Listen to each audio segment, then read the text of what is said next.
They mocked Ibrahim Traoré's dream on stage. 3 minutes later, Mohammed bin Salman ripped out his checkbook for $500 million. What did Traoré show that silenced the world's richest men? Inside a marble palace in Riyadh, under golden chandeliers and billion-dollar suits, the youngest president in Africa stood alone. No laptop, no slides, no entourage. Just a military uniform, a scarred voice, and an idea that would shake global power to its core. Surrounded by 50 world leaders and CEOs who saw his presence as a box to check, Traoré didn't ask for help. He dared to offer partnership. He didn't sell a country. He sold a vision. And in just 3 minutes, he flipped the script on racism, power, and dignity, right in the face of the Gulf's oil empire. But here's something important. This story you're about to witness is a dramatized retelling, fictional in dialogue, but rooted in real struggles, real inequality, and real dreams. Because sometimes the stories we imagine reveal the truths we've refused to see, and the emotions they stir, those are real. So ask yourself, what kind of world are we building when the poorest man in the room is the only one speaking with power? Let's begin. Riyadh woke up glowing. The desert sun had just risen, but already it painted the skyline gold. Glass towers shimmered like blades of light piercing the heavens, their reflections dancing across spotless marble roads. Overhead, military helicopters swept silently across the city like desert hawks. Sleek, black, untouchable. Down below, armored convoys slid through private lanes, their polished bulletproof windows catching the morning sun like diamonds in motion. Motorcade after motorcade, each more intimidating than the last, disappeared behind the towering gates of the King Abdulaziz International Conference Center, the place where today's history would be edited, redacted, rewritten. No signs, no slogans, no fanfare, only power. This was not a place where people came to talk. It was where the world's most powerful came to decide. The inside of the center felt like stepping into a temple made by billionaires for billionaires. Miles of glass and marble, walls so clean they reflected every movement like water. Giant columns rose into a ceiling you couldn't quite see, as if the building were too proud to show its limits. Hidden speakers played soft classical music, not to relax but to remind you you were being watched. Staff glided like shadows, perfectly dressed, perfectly silent. They held clipboards, not conversations. And then there was the list. The guest list that read like a global fortune spellbook. CEOs of trillion-dollar tech giants from Silicon Valley, oil magnates from Texas, investment tycoons from Hong Kong, royal families, presidents, prime ministers. They had flown in on private jets that lined King Khalid International Airport like a luxury car museum, each one representing not a person, but a nation's leverage. No one here was ordinary, and no one came to make friends. They came with offers, with pressure, with silent threats wrapped in smiling words. Deals were whispered, not signed. Promises coded in glances. Every handshake had weight. Every nod could shift markets. Every mistake could cost a country its future. This was the summit, Saudi Arabia's most exclusive, secretive, and influential annual investment gathering. And today, seated at its highest table, was the man at the center of it all, Crown Prince Mohammed bin Salman, 38 years old, charismatic, feared, and always calculating. He had already transformed his country from oil wealth to tech ambition, launching projects that looked more like sci-fi than policy. Now the world waited to see who he would crown with opportunity and who he would quietly ignore. But not everyone here belonged, and not everyone had been expected. Somewhere near the bottom of the day's agenda, buried between a South American infrastructure pitch and a Baltic digital sovereignty roundtable, was a name that didn't belong. A name that had never appeared at this summit before. A name so unfamiliar that some delegates mistook it for a typo. Ibrahim Traoré, president of Burkina Faso. A murmur had gone around the hall earlier that morning. Why is he here? Burkina Faso? Isn't that somewhere near Mali? What could he possibly offer in a room like this? No one said it out loud, but the thought hung thick in the air. This was a room for players, for kings of commerce, war, and wealth. Not for some young African soldier turned president from a landlocked country most of them couldn't even spell. The VIPs kept their smiles polite, but their eyes said it all. He's just here for the photo. Let him speak. Then let's move on. What they didn't know, what not even the Saudi protocol team realized, was that Ibrahim Traoré hadn't come to ask for anything. He had come to offer something. And before the day ended, he would flip the entire room, in the global pecking order, on its head. This is the world he walked into, polished, controlled, and utterly convinced it knew who mattered. But what happens when a man from the margins refuses to play by the rules? Stay with me, because that's exactly where this story begins. The agenda booklet was thick, gilded, glossy, and perfectly timed down to the minute. Each speaker's name was printed beside their national flag, along with a sleek headshot and title. Presidents of G20 nations were given full-page spreads. Heads of state from economic blocs had their bios printed in bold. But near the bottom of the afternoon slot, almost invisible between two energy roundtables, was a listing that made more than a few brows arch in confusion. 1440 H.E. Ibrahim Traoré, President of Burkina Faso. At first, some delegates assumed it was a scheduling error. Burkina Faso? A few attendees actually whispered to their assistants, checking their phones under the table for a map.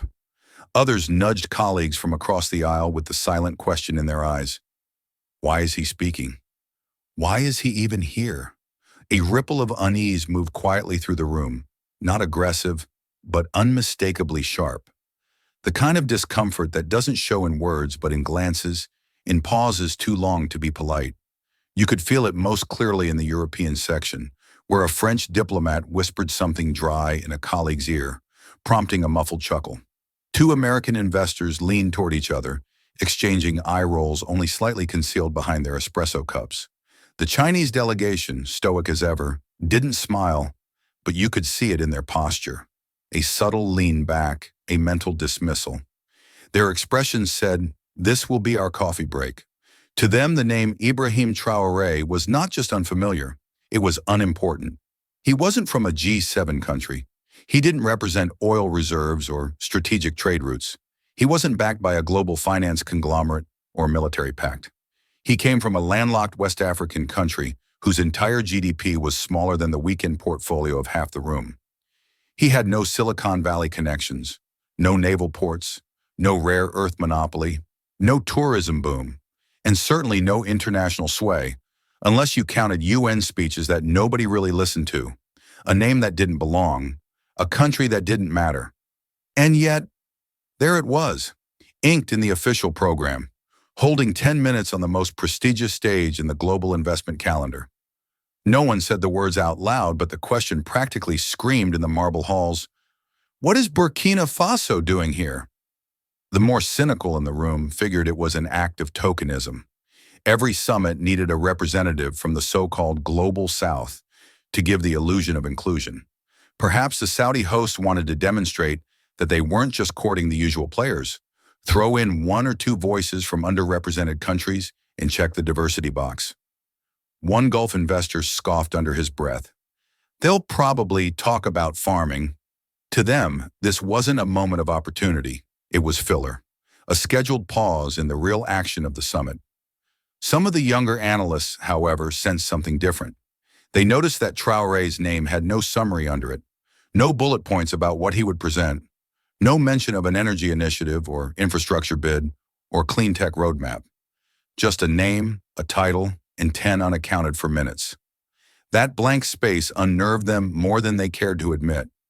Because in this world of tightly controlled optics and curated power, a blank space often meant something unplanned, something unpredictable. But unpredictability is uncomfortable when you're used to control, especially in a room full of people who'd spent their entire careers mastering the art of the known. So they did what powerful people often do when faced with what they don't understand. They dismissed it, not angrily, not openly, but with quiet, refined condescension. Burkina Faso, Traoré, a name that didn't belong, a wild card in a world that hated wild cards. But sometimes the people who don't belong are the only ones worth listening to. And soon, that forgotten name would be the only one anyone remembered. The airport terminal in Ouagadougou was quiet that morning. Too quiet for a presidential departure. No red carpet, no honor guard, no official press cameras. Just the sound of luggage wheels clicking softly on the concrete floor and the distant hum of an old ceiling fan struggling against the West African heat. Ibrahim Traoré walked alone, carrying a worn leather briefcase that had seen too many battles and not enough desks. The handle was cracked, the metal latches dented, but it held everything he needed for what lay ahead. No entourage followed him. No one rushed to open doors. A single aide waited at the far end of the terminal to hand him a boarding pass and nod respectfully. That was it. The president of Burkina Faso was flying commercial, not because he had to, but because he chose to. A few staff members at the airport recognized him, nodded quickly, then looked away as if unsure whether to salute or simply watch. He didn't mind. He'd never cared much for formalities. He had worn a uniform long before he ever wore a suit, and even now power still felt like an uncomfortable coat on his shoulders. As he walked toward the gate, a flash of memory broke through his focused gaze. He saw himself at 17, barely more than a boy, buzz-cut and wide-eyed, standing at attention under the harsh sun at the military academy in Po. His hands shook the first time he held a rifle, not from fear, but from the sheer weight of responsibility. There had been no promise of greatness, no ambition for the presidency, just a fire in his chest that told him one thing. Burkina Faso could be more than what it was.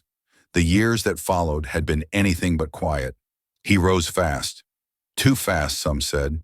He was praised by some as disciplined, principled, incorruptible. Others whispered about arrogance, about a young man who didn't wait his turn. At 34, he became the youngest head of state in Africa after leading a dramatic political shift that divided opinion across the continent. To some, he was a patriot reclaiming national dignity. To others, a symbol of instability wrapped in military bravado. But to Ibrahim Traoré, labels meant little. What mattered was this: his people had lived too long in the shadows of bigger nations and louder voices. He would not be another leader who smiled politely while his country was ignored. If Burkina Faso had little, then it had nothing to lose. And in that nothingness was freedom. Now, walking down the corridor toward a flight that would take him into the lion's den of global wealth and politics, he felt that same quiet fire stir again. He knew how they would look at him. They would see his age, his skin, his country's GDP. They would remember headlines, not context. They would think, too young, too small, too poor, too militant. But they didn't know him. They didn't know he wasn't coming to Riyadh to beg for aid or plead for favors. He was going to flip the script. Alone, yes. Unwelcome, maybe. But underestimated. That would be their mistake. The double doors to the grand hall opened with a whisper, not a bang. No announcer, no spotlight, no fanfare. Just the quiet groan of heavy hinges and the soft rhythm of footsteps against marble. Heads turned, slowly at first, then all at once. In a room flooded with suits tailored in Milan and watches that cost more than a village's yearly income, he stood out like a bullet on a dining table. Ibrahim Traoré, the 35-year-old president of Burkina Faso, entered wearing a uniform that hadn't changed since his earliest days in the army. Faded olive green, a shoulder patch dulled by sun and sweat. No medals, no gloss, no attempt to dress for the room. It wasn't a fashion statement, it was a declaration. He was not here to impress. He was here to be seen. The whispers started before he had taken 10 steps inside. Some curious, others not so kind. Is that him? He came dressed like that? Who walks into a global summit in a soldier's jacket? The whispers weren't loud, but they didn't need to be. The room was too quiet. In a space where billion-dollar deals were brokered over murmurs and micro-expressions, even a raised eyebrow could wound deeper than words. Several delegates turned to glance, then immediately looked away, as if even acknowledging him might tarnish their prestige. A British banker shifted uncomfortably in his chair. A German trade envoy furrowed his brow, then leaned over to his assistant, whispering behind a perfectly measured smile. The Americans mostly ignored him. The French, however, watched him with the kind of gaze that wasn't curiosity, but calculation. The Saudi hosts, ever gracious, nodded politely, as they would to a guest at a royal dinner, whose name they didn't quite remember. Traoré walked forward anyway. His stride was calm, even deliberate. He didn't rush to shake hands, didn't scan the crowd for recognition, didn't wave. He moved like a man who already knew he didn't belong, but had chosen to come anyway. And that was the point. Power, he believed, didn't come from being accepted. It came from refusing to shrink. He passed a row of East Asian executives buried in spreadsheets and stock projections. No one looked up. He passed the back tables where the lesser-known nations sat. Small islands, struggling economies, polite ghosts at the global feast. A few of them did glance toward him. One even offered a quiet nod of encouragement. He returned it, barely. And then for a moment, the noise died entirely. The doors clicked shut behind him. He had entered the lion's den. The hall was massive, walls of reflective black stone and gold inlay. Ceiling lights glittered like stars trapped in chandeliers. Two giant screens framed the stage where speaker after speaker had already sold their dreams. Tech futures, renewable miracles, intercontinental pipelines, all pitched in rehearsed elegance, voiced in perfect English, accompanied by sleek slides and the faint smell of nervous cologne. And now a man with no slideshow, no polished English accent, no glowing credentials, had just walked into the same arena. What made it worse, or perhaps more fascinating, was that he didn't look nervous. He stopped at his assigned seat, second row from the front, far left, tucked quietly between the Prime Minister of Estonia and a Brazilian trade minister who was too busy checking his emails to notice. Traoré stood there for a moment, still and upright. He didn't sit. He didn't fidget. He just watched. Eyes sharp, but not aggressive. Chin lifted, but not arrogant. He took in the room like a soldier scanning a battlefield, not to admire it, but to understand where everyone stood. And something about that unsettled them. Because in a space obsessed with posturing, here was a man who made no effort to perform. And somehow that made him the most visible person in the room. He hadn't said a word, but he had already changed the air. The mid-morning coffee break turned the summit hall into a marketplace of ambition. Delegates rose from their velvet seats like actors slipping off stage. The air filled with laughter far too loud for genuine amusement. Champagne flutes clinked even though it was barely noon. And clusters of black-suited men leaned in over glossy brochures and whispered promises. Everywhere you looked, hands were being shaken, QR codes scanned, business cards exchanged like currency. There were no strangers here, only future allies or obstacles to be outmaneuvered.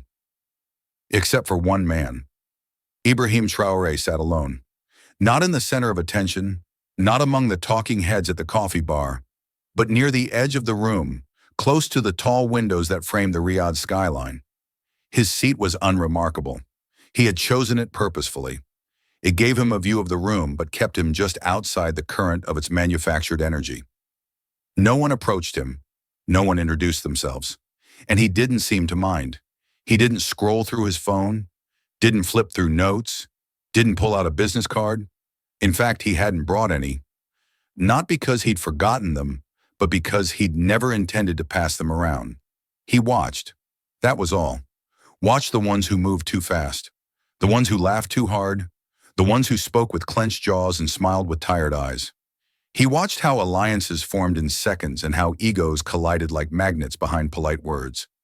There was something magnetic about the way he sat, not slouched, not stiff, but entirely grounded, like a man who knew exactly who he was, even in a room that didn't. A young Saudi volunteer, dressed impeccably in the summit's official attire, walked past him twice without pausing. Then a third time. On the fourth, she finally approached and asked, in a quiet, courteous voice, "Sir, may I ask which delegation you're with?" Traoré smiled politely, not condescendingly. "I'm President Traoré, Burkina Faso."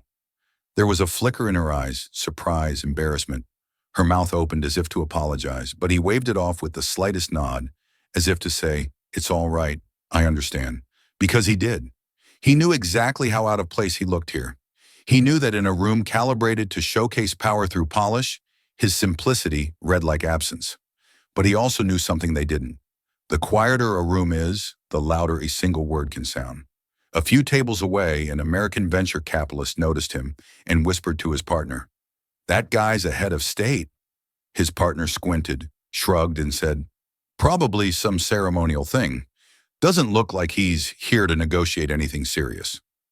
But one or two eyes were starting to linger longer than they had before. A South African delegate looked over and frowned, not out of judgment, but out of curiosity. A junior official from Indonesia paused mid-sip of espresso, sensing something was different. Because while Traoré had done nothing, said nothing, and offered nothing, he had also not chased anything. And in a space designed for pursuit, his stillness created a strange, disquieting gravity. People couldn't quite explain it, but something about his presence seemed to ask a question no one wanted to answer. What if the person we're ignoring is the one we should be listening to? Soon the moderator would call everyone back to their seats. Soon the lights would dim. Soon names would flash across the screen and a countdown would begin. And when it did, all the noise in the room would be forced to give way to one final voice. The voice no one had expected, the one they'd nearly overlooked, the one whose silence was about to become unforgettable. The luncheon was hosted under a vaulted glass ceiling, where sunlight streamed down in soft beams over cascading flower arrangements, and waiters moved in silent choreography. Tables were arranged in rings. Closer to the crown prince at the center meant higher status, greater relevance. The outer tables, though still opulent, were where lesser-known delegates sat, respectable but peripheral. That was where Ibrahim Traoré had been seated. He sat alone again, though not quite as unnoticed as before. A few eyes had begun to drift in his direction, more out of curiosity than respect, but it was a shift nonetheless. He wasn't eating much. A small plate of dates and rice sat untouched before him. While others leaned in to trade billion-dollar promises between bites of lamb and saffron, he simply observed. He watched how laughter moved in waves across the room, always originating near the wealthiest tables. He noticed which guests received nods from Saudi hosts and which were quietly overlooked. He studied how the crown prince barely looked at his food, his mind clearly preoccupied. Calculating, always calculating. What unnerved some people wasn't what Traoré did. It was what he didn't. He hadn't approached a single table, hadn't tried to get anyone's attention, hadn't even asked to speak to the Saudi host, let alone the prince. He was just still. And in a room engineered for movement, motion was how you mattered. His stillness felt like an unexpected weight. A Saudi official passing by slowed for a moment, then another. They didn't speak to him, but they registered him now, not as a VIP, not yet, but as something more than an empty seat. At the prince's table, one of the senior advisors leaned closer and spoke just above a whisper. He's been sitting like that for over an hour. No handlers, no gestures, just watching. The crown prince didn't look up. Quiet men often have loud ideas, he replied dryly, slicing into his lamb. The advisor nodded, hesitated, then added, "He's on the agenda this afternoon." Last slot. Honestly, I thought it was symbolic, something to round out the program. But now, he glanced back toward Traoré's table. I get the feeling that might be the real show. For the first time, the prince paused his fork mid-air, then placed it down. He didn't say anything else. But for the first time all day, he tapped his finger on the table. Not impatiently, but thoughtfully, a sign his staff knew well. He was paying attention. Back at his table, Traoré finally took a sip of water. Just once, then resumed watching the room like a man reading a map only he understood. By late afternoon, the summit had begun to sag under its own weight. The fifth keynote of the day had just wrapped. A presentation on cross-continental AI infrastructure had earned polite applause, though half the audience had barely looked up from their phones. 3 guests had already slipped out quietly through the side exits, heading for early flights. Conversations about dinner reservations hummed beneath the thinning interest in world-shaping proposals. The room, once electric, had faded into fatigue. Laptops were closed. Heads leaned on hands. The air conditioning felt louder than the speakers, and then the moderator returned to the podium, tapping the mic softly. "Ladies and gentlemen," she said, her voice composed but perfunctory, "our final speaker today is His Excellency President Ibrahim Traoré of Burkina Faso." A brief, tepid round of applause followed, courteous, obligatory. On paper, it was a gesture of inclusion, an emerging nation's voice to close the day. But in reality, most delegates saw it as an epilogue, a box to check before the real business resumed over private dinners and cocktail receptions. Then the room went still as he appeared, without slides, without assistance, without anything. No laptop, no teleprompter, no prepared visual display blinking to life behind him. Just a man in an old military uniform stepping onto a stage built for billionaires. He paused at the center. His eyes swept the crowd, not defiant, not pleading, just present, calm, observing, like he'd seen this room before, or perhaps seen through it. Somewhere in the back, a delegate from Canada whispered, "He's not even holding notes?" An Indian executive chuckled softly. "Maybe he's going to thank the organizers and sit back down." Traoré did neither. He waited just long enough for the room to shift in their seats, not out of boredom, but uncertainty. Then he spoke. "Your Royal Highness," he began, his voice clear but unforced, cutting through the quiet like a blade drawn in velvet. "When you close your eyes and imagine the future, what do you see?" The question dropped into the room like a stone in still water. Eyes lifted from phones. A few hands stopped mid-gesture. Even the moderator who had begun organizing her closing notes looked up. Traoré didn't move from the center. He didn't rush to fill the silence that followed. He let it breathe. Let the question spread. "Do you see taller buildings?" he continued, pacing a half step forward. "Faster machines? More efficient systems?" He paused again, his tone steady but laced with something deeper. "Or do you see people, standing a little straighter, walking a little prouder, dreaming a little bigger?" The transformation in the room was subtle, but undeniable. Delegates leaned forward. Screens dimmed. The Crown Prince, seated at the center of the front row, raised one brow, barely, but it was the most he had moved in over an hour. Traoré let the moment stretch, not with arrogance, but with intent. He wasn't performing.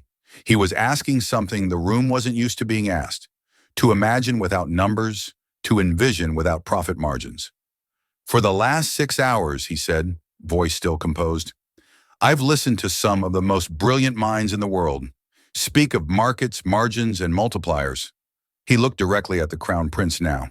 "All valid, all important, but allow me just for these few minutes to speak of something else." He took one step off the center mark, not to break form, but to step closer. "Let me speak of potential." Traoré let the last word hang in the air. Potential. Then, with the quiet authority of someone who didn't need permission to speak truth, he reached into the inside pocket of his uniform. From it, he pulled a small, worn photograph. He held it up, not toward the cameras, but toward the room itself, tilting it just enough that the front rows could see. A child stared out from the picture, barefoot, dust on his cheeks, eyes wide, not with fear, but with something deeper, something electric. "This," Traoré said gently, "is Musa." No projector, no screen behind him, no statistics, just a voice, a photo, and a silence that was beginning to listen. "Musa lives in a village called Gango. Maybe no one here has heard of it. That's okay. It's small, isolated, forgotten even. Until 3 months ago, Gango had no electricity, none. When the sun set, their world ended. Not metaphorically, literally. They lived by firelight and memory." He paused. The hall was still. "One of our programs recently installed the first community solar panel in Gango. It wasn't financed by the World Bank. It wasn't a gift from a wealthy donor. It came from profits generated through reforms in how we export sorghum, through cutting inefficiencies in our mining sector. We used what little we had and built something with it." He looked down at the photo just for a second before continuing. "When the first light bulb lit up Musa's home, do you know what he said?" Traoré's voice didn't rise for dramatic effect. If anything, it softened. He didn't cheer. He didn't dance. He looked at his father and said, "Now we can study after sunset." Another pause, deeper this time. Not for effect, but for reverence. That's what I came here to talk about.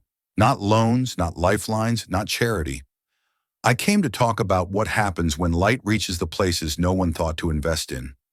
I came here, he said, lifting his eyes to sweep the room, to remind you what power looks like, not in numbers or in towers or in trading floors, but in a child who sees electricity for the first time and thinks not of comfort, but of possibility. He let the photo fall back to his side. I understand what this room is for. I understand the expectations.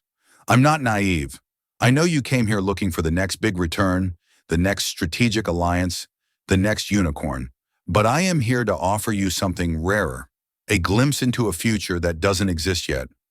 He took a breath, slow and measured.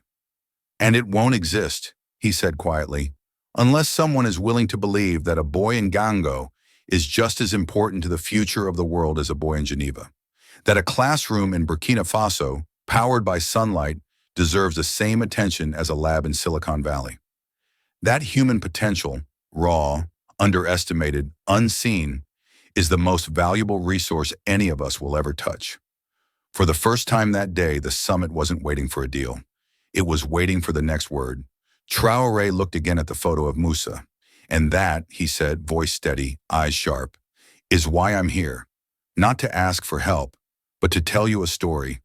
Not of what Burkina Faso needs, but of what it can become. If, and only if, someone is brave enough to believe in the future before it looks profitable. And just like that, the room began to lean forward.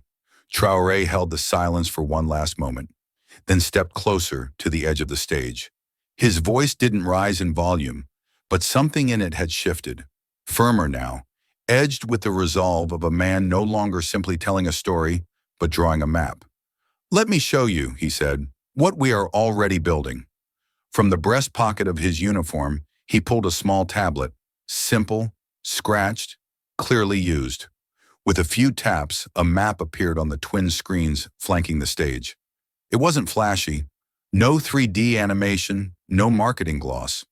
Just the African continent, marked by a single bold line, stretching from Dakar in the west to Djibouti in the east, cutting across a dozen borders like a spine of steel. "This," he said, pointing with one hand, "is the Trans-Sahel Infrastructure Corridor." The room stilled again, not in confusion this time, but in recognition. The name was unfamiliar to most of them, but the vision was not. Infrastructure, connectivity, movement. These were words that belonged in their world. "It will span over 8,000 kilometers," Traoré continued, "linking 12 nations across West and East Africa with a network of roads, railways, power lines, and digital fiber.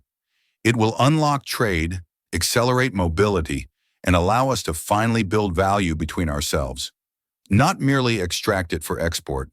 He let that land, then added more sharply, "It was not designed in Brussels. Not in Washington, not in Beijing. It was designed by African engineers, economists, and planners. People who know our terrain, our patterns, our people." On the screen, the line glowed slightly brighter, like a heartbeat.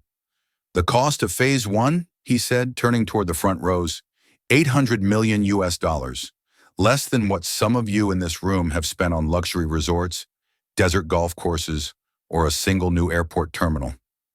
There were no gasps, no murmurs, but many in the room shifted in their chairs. They felt it, not an accusation, but a challenge. "We are not waiting for rescue," Traoré said, voice low but unmistakably firm. "We are building anyway, with or without you." He let the words settle, unsoftened. "We have partners from within Africa. We have interests from the global south. And yes, we have inquiries from powers beyond. But what we seek is not charity, not domination, and not pity. What we seek is partnership with those who believe that investing in a continent is not a risk, but a responsibility, not an obligation, but an opportunity." The map remained on screen, glowing quietly behind him. "This corridor is more than logistics. It is a lifeline, a backbone, a bet on ourselves." Then he turned, looked directly at the Crown Prince, and added, And the only question that matters now is this: who will walk with us? When Ibrahim Traoré lowered his hand and stepped back from the edge of the stage, the room didn't erupt. It didn't applaud. It didn't exhale. For a long, stretching moment, it simply stopped. No rustling of papers, no clicking of pens, no murmurs, just silence, dense, heavy, and absolute. The kind of silence that follows something real in a place built to feel rehearsed. For 6 hours, this room had been a well-oiled machine. Presentations, applause, exchanges, exits. Every speaker had been greeted with polite interest, every pitch wrapped in polished language, every segment received with the same diplomatic tempo. And then Traoré had walked in with nothing but a story, a map, and a conviction no one had expected. And now, no one knew what to do. Some delegates stared straight ahead, their expressions frozen mid-smirk. Others looked down, blinking slowly as if recalibrating what they had just witnessed. A few, the younger ones, or maybe just the more honest, seemed visibly moved. A tech executive from South Korea wiped the corner of his eye. A Brazilian minister leaned forward, whispering something under his breath, words that sounded like, "Finally, someone said it." But others weren't pleased. An oil delegate from Texas crossed his arms, jaw clenched. A French diplomat stared with narrowed eyes, uncomfortable with a narrative he couldn't control. Power dislikes being spoken to on equal terms, especially by someone it had already decided to ignore. Still, no one moved. And at the center of the front row, Mohammed bin Salman remained perfectly still. Not leaning, not blinking, just still. His fingers, which had earlier drummed absently on the armrest, were now resting flat. His face, usually animated with expressions designed for negotiation, had gone completely neutral. A mask, or maybe a blank slate. Traoré returned to his seat without a word. He didn't smile, didn't nod, didn't seek approval. He simply sat, as if the performance hadn't just shifted the entire energy of the hall, as if he hadn't just placed a mirror in front of the world's most powerful people and asked them if they liked what they saw. Seconds passed, 10, then 15. Still no reaction, and then quietly, with no announcement, the Crown Prince stood up. The shift in the room was immediate and visceral. Dozens of spines straightened. Conversations that were just beginning to restart collapsed mid-syllable. Security personnel near the exits turned instinctively, alerted not by threat, but by the ripple of power moving through space. Mohammed bin Salman didn't look at anyone. He didn't motion for his aides. He didn't speak. He simply walked, slowly, deliberately, down the front aisle toward the stage. There was no smile on his lips, no expression of anger, or delight, or calculation. Just presence, pure and unfiltered. As he reached the steps, Traoré rose, not out of obligation, but out of respect. Their eyes met, not with rivalry, not with submission, but with recognition. The prince stopped just before the microphone. The moderator, unsure what to do, stood frozen at the edge of the stage. For a moment, everyone thought he might wave it off, walk away, say nothing. But instead, he turned to face the audience, the same audience that had dismissed the final speaker as a formality just an hour ago. He looked around the room slowly, deliberately, like a man choosing his next sentence with the care of someone about to rewrite the script. Then finally he spoke, and his voice, calm, low, precise, carried not just through the hall, but into the nerves of every person who had ever assumed how this story would go. The room held its breath. All eyes were fixed on Mohammed bin Salman, now standing beneath the stage lights, his silhouette framed by golden shadow. For a moment, even the chandeliers above seemed to dim in deference. The Crown Prince adjusted the microphone just slightly, not for show, but with the precision of a man who didn't waste movements. His voice, when it came, was low and measured, but it carried like a verdict. "You are the first person," he said, turning slightly toward Ibrahim Traoré, "to speak not only to what Africa needs, but to what Saudi Arabia could become." A few gasps escaped, soft, barely audible, but real. The weight of that sentence was not lost on the room. He hadn't praised the orator. He hadn't complimented the presentation. He had acknowledged something far more dangerous. Vision. The prince continued, now turning to address the entire assembly.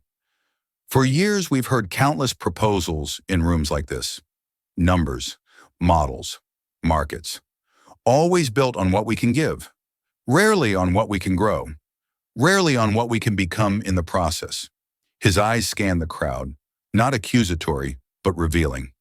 President Traoré did not come here to sell a pitch.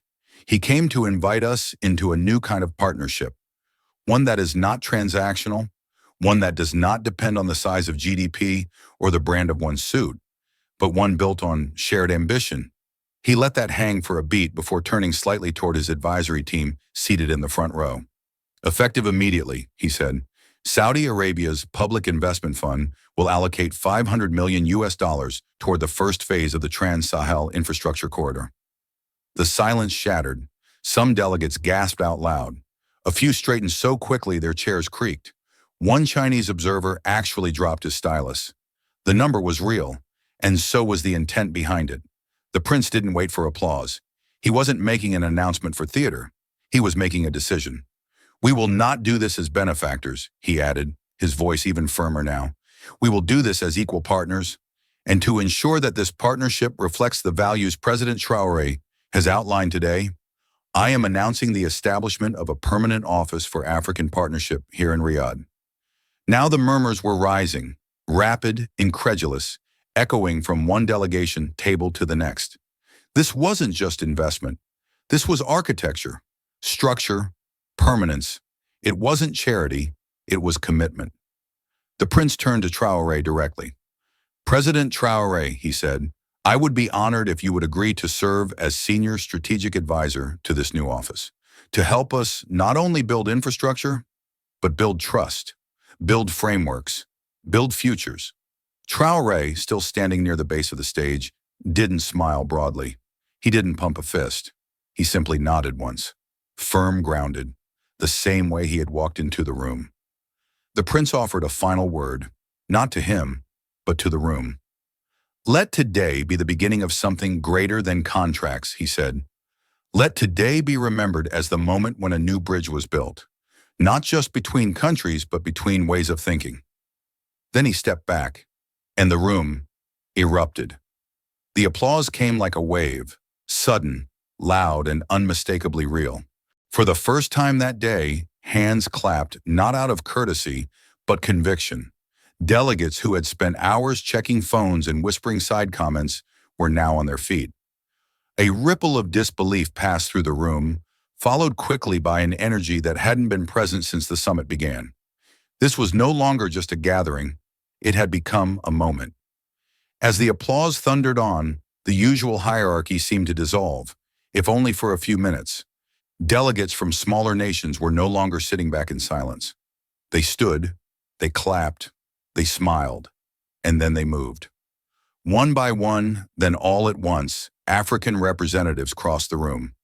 Presidents, ministers, and ambassadors, some from West Africa, others from the Sahel, a few from East Africa, abandoned protocol and made their way toward Ibrahim Traoré. Some reached out to shake his hand, others embraced him, a few simply stood beside him, no words exchanged, just presence. It wasn't choreographed, it wasn't diplomatic theater, it was something far rarer in a place like this, genuine solidarity. And then came the cameras. At first, just the summit's official media team, but soon journalists from international outlets elbowed their way forward. Photographers raised their lenses, microphones appeared from every direction. Someone had already started live streaming the moment. Hashtags were being created in real time. On screens around the world, notifications began pinging. Hashtag Riyadh Summit, hashtag Trans-Sahel, hashtag Traoré turns. The table within minutes, clips of the speech began circulating on social media. On TikTok, a snippet of Traoré holding up Musa's photograph with the caption, "He didn't ask for help, he offered history," began trending in half a dozen languages. On X, a political analyst tweeted, Ibrahim Traoré just gave the speech Africa has waited 60 years to hear. The post had 40,000 retweets before the summit even ended. Western outlets scrambled to pivot. CNN asked if this was the start of a new African century. Al Jazeera framed it as a turning point in South-South diplomacy. Meanwhile, Chinese state media issued a reserved statement, clearly watching with both caution and curiosity. But perhaps the most surprising reaction came from the Middle East itself. Saudi-owned publications splashed headlines that read not like routine summit recaps, but like the front page of history. Africa speaks, Saudi listens.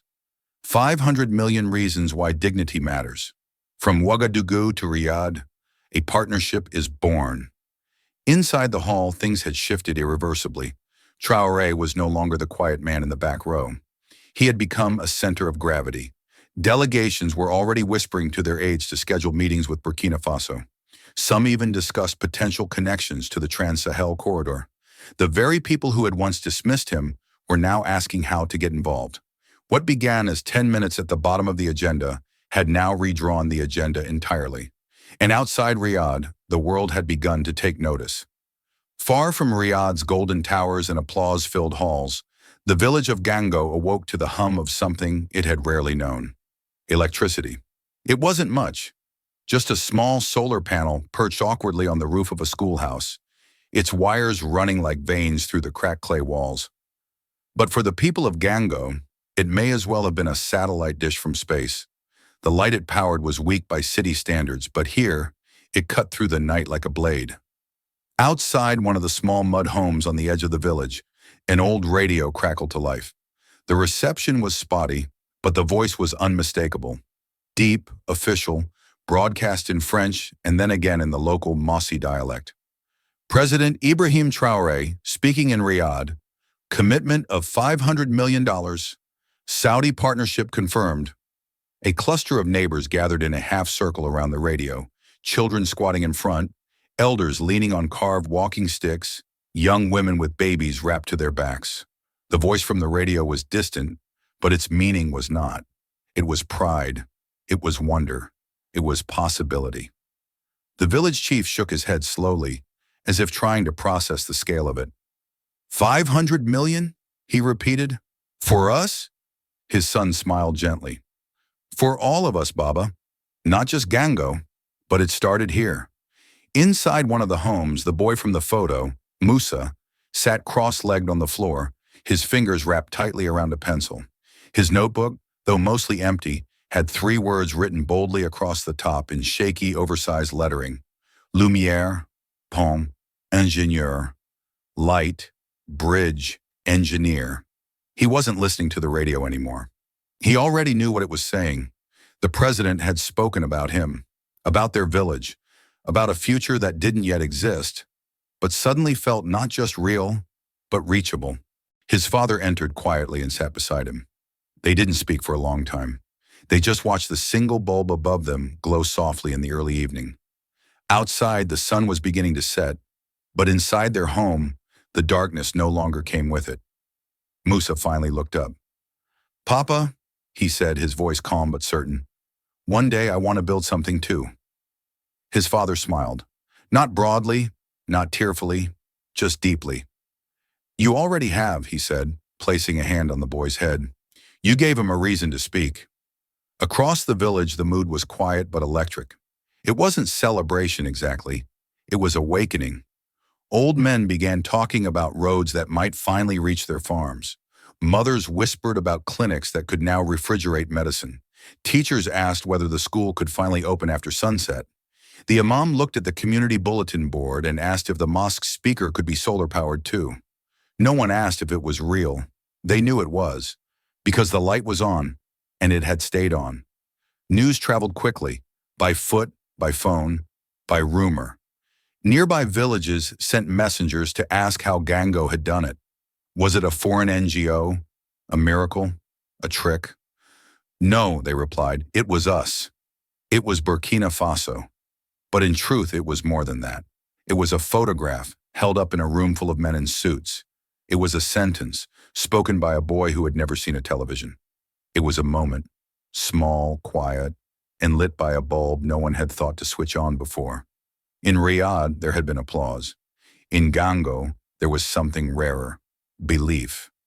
And for the first time in living memory, the people of Gango looked up at the night and didn't brace for darkness. They leaned into the light. The Western media didn't know what to make of it at first.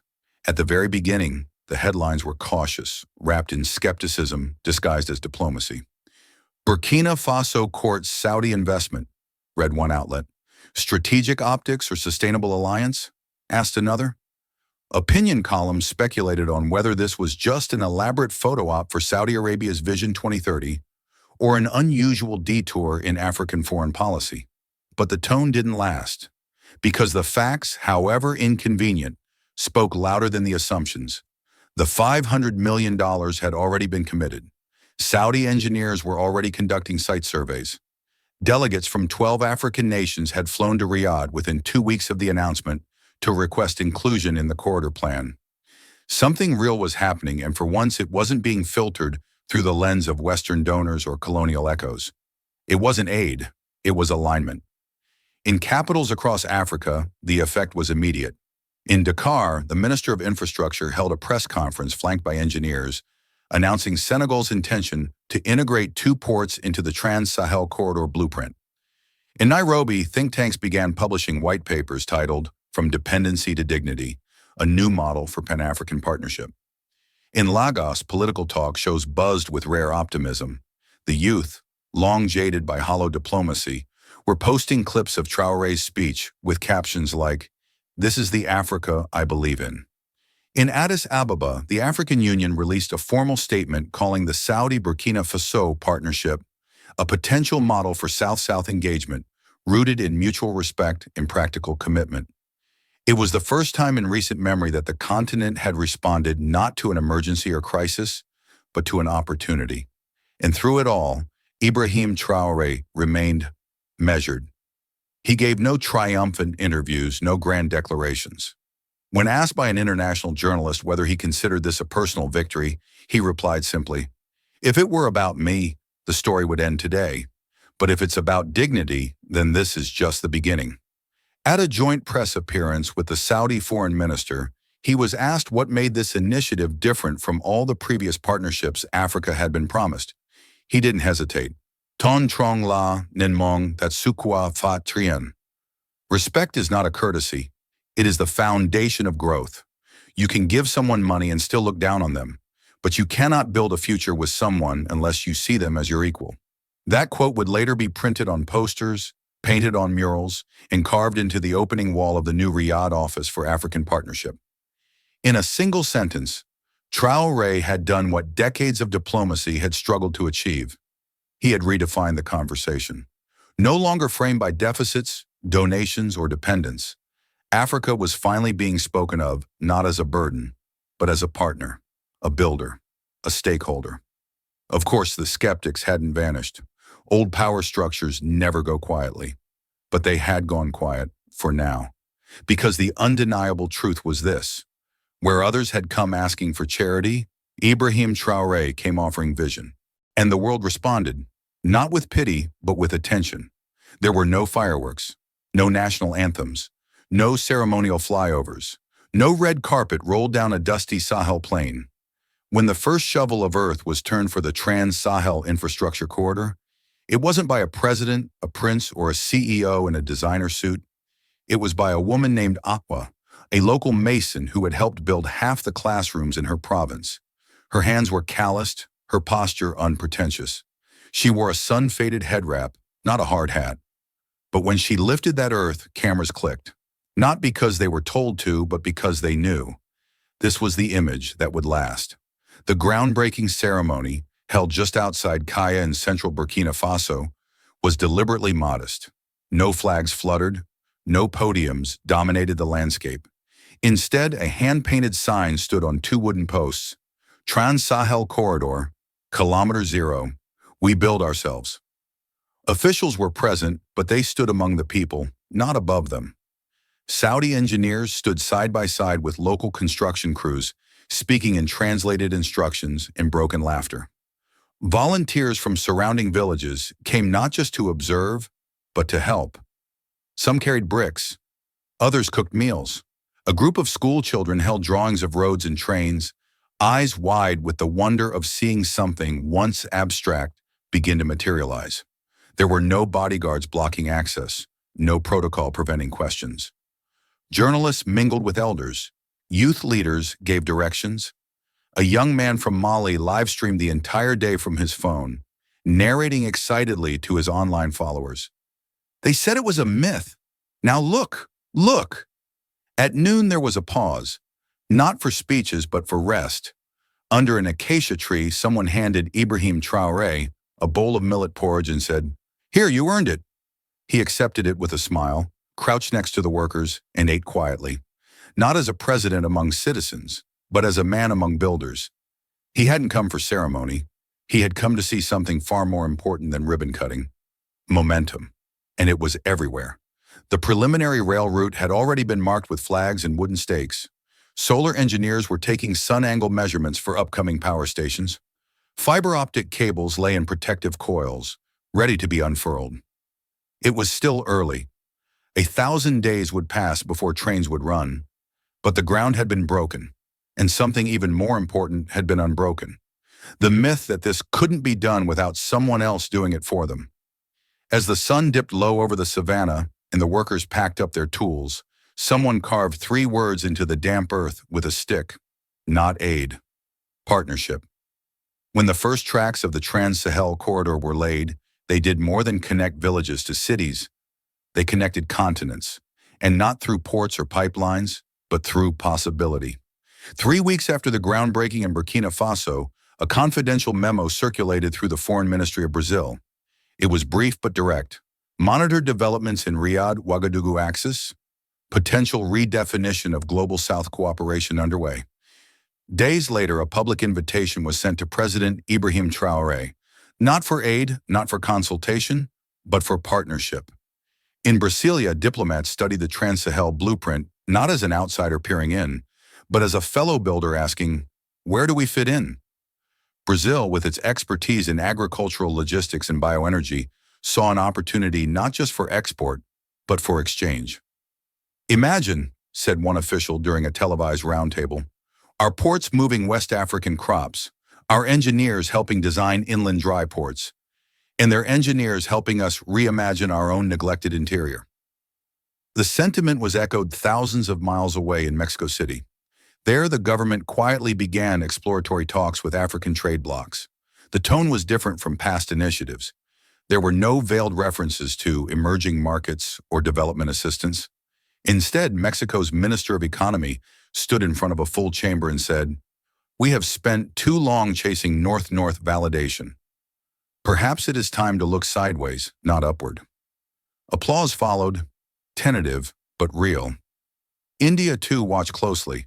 Though already active in African development, New Delhi had long walked a fine line, aspiring to leadership among developing nations, yet often mimicking Western diplomatic style. But Traoré's model shook something loose. The image of a young African president speaking without apology or flattery and receiving not rejection, but investment, struck a nerve. Soon, Indian trade envoys were in Accra and Nairobi.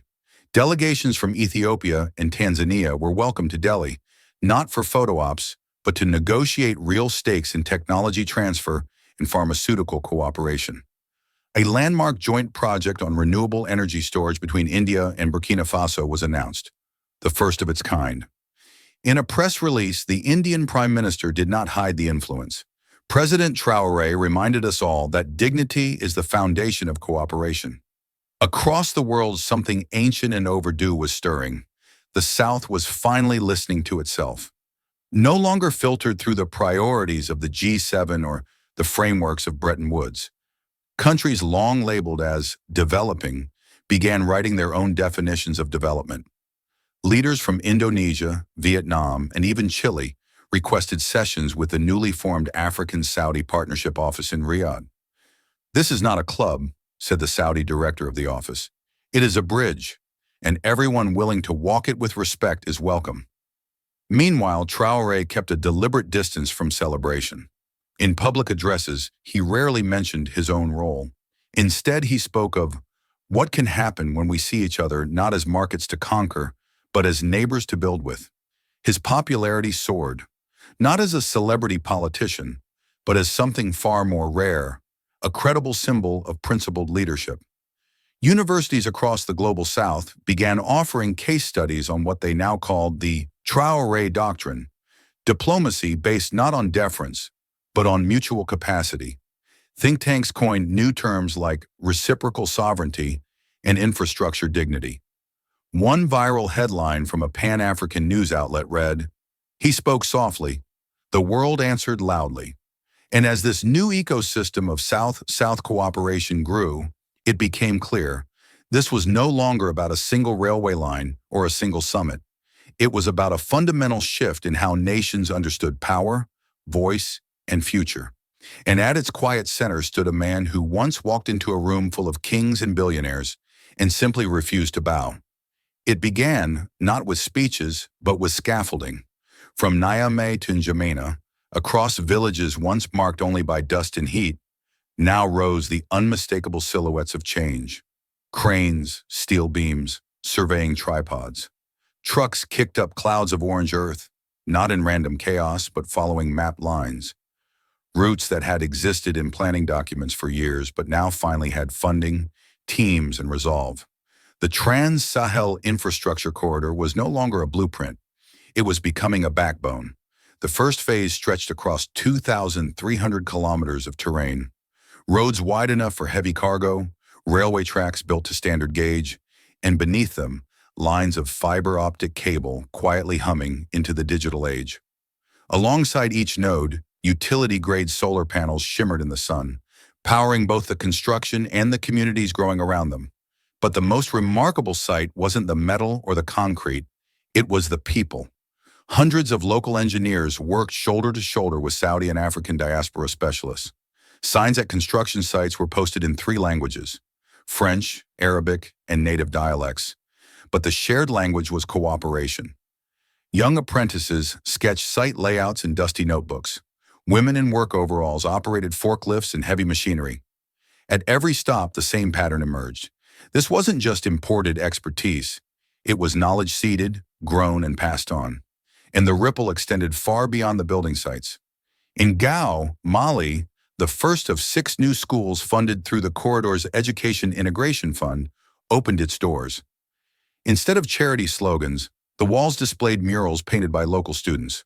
One showed a train stretching across a golden desert, another a satellite dish beaming knowledge into a village square. This, the headmaster said, is what it means to build a future, not just a facility. In Nouakchott, Mauritania, a consortium of African and Saudi banks announced the launch of a regional fintech exchange platform. For the first time, farmers in remote towns could open digital accounts that connected them directly to buyers, microlenders, and markets across the Sahel and beyond. Local currency conversion happened automatically. A young vendor in Burkina Faso could sell sesame seeds to a Saudi wholesaler and be paid in hours, not months. By the end of the first year, trade volume between West Africa and the Arabian Peninsula had risen by over 60%. But perhaps even more telling was what began disappearing. Not goods, but barriers. Visa waivers were signed between participating countries. Joint research centers opened in Niamey and Jeddah. University programs in renewable energy, transport logistics, and agri-tech offered co-degrees. A student could begin in Dakar, intern in Riyadh, and graduate with credentials recognized across both regions.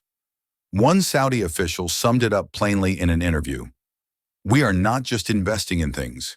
We are co-designing systems." But behind the data and ribbon cuttings was something even more powerful: a shift in worldview. Western analysts, once dismissive, began revising their forecasts. Headlines that once asked, "Why would Saudi invest in Burkina Faso?" were now wondering, can this partnership outpace China's Belt and Road in Africa? Global South forums began adopting new language: infrastructure dignity, reciprocal innovation, development by invitation, not intervention. These weren't just buzzwords. They reflected a new diplomatic grammar. And once again, Ibrahim Traoré refused to make it about himself. In his quarterly update address, he stood in front of a modest wooden map of the Sahel corridor and said, "A blueprint is not progress. Steel is not dignity. People, when connected with purpose, are what turn vision into momentum." His voice was calm, but his message was undeniable. This was not just construction. This was reconstruction, not of buildings, but of belief. The world was watching, and for the first time in a long time, the South was leading. Not with slogans, but with structures. The palace courtyard in Riyadh was transformed, not with extravagance, but with intention. A single stage low to the ground. Flags from 12 African nations swayed gently next to Saudi Arabia's. No opera singers, no orchestras. Just a backdrop of sand-colored stone, the sound of desert wind, and anticipation thick enough to hold breath. It was the first anniversary of the Riyadh Agreement. 12 months since a young president from Burkina Faso had stepped onto a podium without notes and changed the way two continents saw each other. What began as a skeptical handshake had become a functioning network of trade corridors, fiber optic lines, solar grids, and educational bridges, not just between governments, but between peoples. Crown Prince Mohammed bin Salman rose to speak, flanked not by oil executives or royal bodyguards, but by the engineers and educators who had helped bring the vision to life. The moment was historic, but the tone he chose was measured, thoughtful. His voice didn't echo with authority. It carried the weight of understanding. Ladies and gentlemen, he began, this partnership was never about charity. It was never about influence. It was, from the beginning, about recognition. About the recognition that wealth alone does not build a future, and that no continent has a monopoly on wisdom. He turned briefly to Ibrahim Traoré, seated in the front row in his now iconic dress uniform. Their eyes met, and for a fleeting second, everything that had happened, the tension, the doubt, the boldness, the breakthrough, passed silently between them. President Traoré, the Crown Prince continued, did not ask us to solve Africa's problems. He invited us to be part of Africa's solutions. And in doing so, he reminded us all of something we forgot, that power is not in what we give, but in what we build, together. Applause rippled across the crowd, not explosive, but deep and sustained. It wasn't just for a statement well made, it was for a truth long overdue. The speech reverberated far beyond Riyadh. In Nairobi, local news outlets quoted the line as a banner headline. In Sao Paulo, a university debate was live-streamed under the theme, Solutions, Not Saviors, a New Language of Cooperation. In Berlin and Paris, commentators on late-night panels began shifting their tone from skeptical to respectful. And in Washington, a senior official from USAID reportedly told colleagues in a closed meeting, "We're no longer the only model in town." But perhaps the most profound change was not in policy, but in perception. For the first time in recent memory, a development model born in the global South, shaped by its own leaders, was being not just acknowledged, but replicated. It wasn't just the money that spoke, or the roads that stretched across borders. It was the new diplomatic grammar that began to emerge. Respect before rescue, partnership before policy, purpose before projection. As the sun dipped below the Riyadh horizon, a small choir of school children from Burkina Faso took the stage, singing in Moray, then Arabic. The lyrics were simple. We walk side by side. No one leads, no one follows. And in that moment, the world didn't just listen, it understood. In 2050, the trade maps looked nothing like the ones pinned on Situation Room walls a generation earlier. A shimmering arc now runs from Rabig's hydrogen hub across the Red Sea, through a lattice of solar corridors in the Sahel, and onto Mumbai's advanced battery coast. Every border it crosses bears a simple blue marker, Partnership Zone. Reporters call it the Southern Silk. Investors call it the three-continent grid. Ibrahim Traoré calls it something quieter, evidence. Standing before the Riyadh Partnership Council, he speaks without a teleprompter, just as he did that first day. We never needed saving, he reminds them. We needed recognition. Behind him, live feeds show cargo trains sliding through once silent deserts and teleclinics, glowing in villages that used to go dark at sunset. The message is unmistakable. Wealth measured in shared capability, not owned resources. Old powers still exist, but they orbit a new center, one held together not by domination, but by deliberate interdependence. 11-year-old Musa solves quadratic equations in chalk on the same adobe wall where candle shadows once danced. His teacher photographs the work and beams it to mentors at King Abdullah University. Musa's favorite number isn't 10 or 100. It's 1,000 megawatts, the planned capacity of the wind-solar hybrid plant he sketches in every notebook margin. He can already recite the formula for capacity factor in 2 languages. One evening, power flickers during a regional upgrade. The bulb dims, then flares bright again. Musa barely pauses. "I'll design a grid that never hiccups," he vows, pencil moving. His father, watching from the doorway, recalls the night the first bulb came on.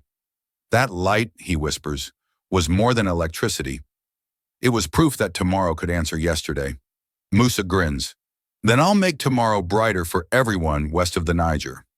Hope in Gango is no longer abstract. It is homework.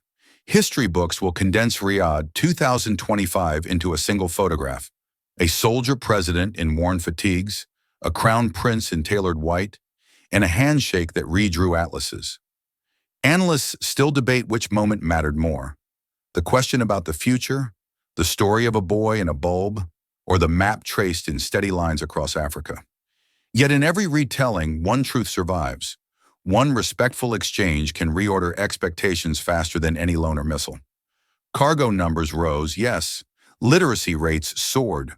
But the real legacy is conceptual. Dozens of nations now negotiate eye level, swapping blueprints before balance sheets. Power is not in domination, but in creation, Traoré repeats to new diplomats, and leadership is when a man from nowhere makes the world believe in something new. The corridor continues to lengthen, the grid to brighten, and the handshake, captured in 1,000 classrooms, reminds every child that imagination, once spoken aloud, can become infrastructure. This story moved me deeply, not because of its politics or scale, but because of its humanity. Ibrahim Traoré walked into a room where he didn't belong, at least not according to the unspoken rules. No wealth, no power suit, no Western polish. But he carried something far more powerful: the audacity to believe in a different future, and the ability to articulate it with dignity.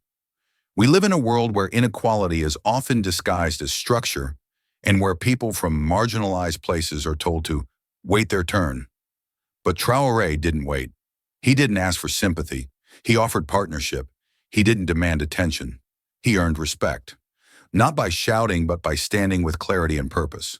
To me, that's what leadership should look like in the 21st century. It's easy to assume that real change can only come from the rich, the famous, the already powerful. But the truth is, transformative change often begins at the margins, led by people the world isn't watching yet. This wasn't just a speech at a summit. It was a redefinition of global relationships, a reminder that nations and people aren't measured by what they lack, but by what they choose to build with what they have. And then there's Musa, the boy who saw light for the first time and didn't celebrate, but simply said, "Now we can study." That line hit me, because sometimes the most powerful kind of hope is quiet, practical, and forward-looking. We don't all have microphones, but we all have moments where the world underestimates us, and we get to decide what to do with that moment. So here's my question to you. What is the light you want to bring into your world? Not just for yourself, but for others. And when the opportunity comes, will you speak like Traoré, with humility and courage? Or will you let silence speak for you? Let this story be your reminder. You don't have to be invited to power. You can walk in and rewrite the script. If this story touched you, don't let it stop here. Like, share, and subscribe to Captain of Truth, where every voice matters and every story echoes far beyond the screen. This story is a fictionalized and dramatized narrative created for educational, inspirational, and storytelling purposes. While it may be inspired by real public events, people, or societal issues, it includes imagined dialogue, reconstructed scenes, and character interpretations meant to highlight broader themes of justice, dignity, and resilience. Any resemblance to actual events or individuals beyond public knowledge is purely coincidental. We do not intend to defame, mislead, or harm, but to invite reflection and meaningful conversation. Thank you for watching Captain of Truth.